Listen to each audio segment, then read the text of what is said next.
North Carolina opened its stay in the nation's capital with a convincing win over Florida State 92-67 to advance to the semifinals of the ACC Tournament. One of the best things about this Carolina team is, even with the ACC Player of the Year in R.J. Davis, there are multiple players that can take over a game at a moment's notice. Last time out in Cameron, it was Cormac Ryan. Thursday in Washington, D.C., it was the Cadeau show, with Elliot Cadeau leading the way with 8 points, 4 rebounds, 3 steals, and a 3-to-1 assist-to-turnover ratio. If you're just watching the box score, you'll see that others scored more, but in my opinion, no one had a bigger impact on today's game than UNC's freshman guard. The first 12 or so minutes felt like both teams were trying to find their footing, and UNC's lead only really ballooned after Cadeau made a few hustle plays and got on the floor, setting the tone for a 22-9 run to close the half.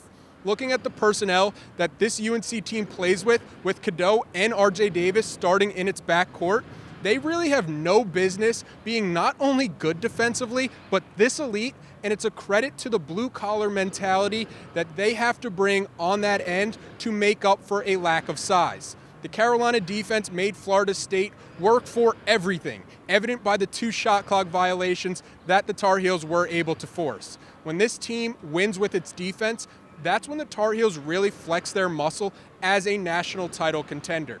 There was one possession where Cormac Ryan got a Florida State player to leave his feet with a tough contest, and the wild pass was intercepted by Cadeau, who was roaming on defense like a free safety in football.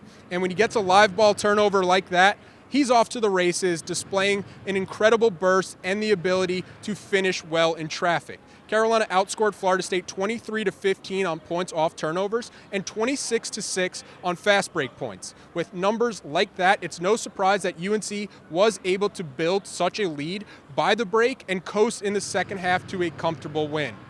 Back at it again tomorrow, but for now, from Capital One Arena, I'm Taylor Vippolis, signing off for Inside Carolina.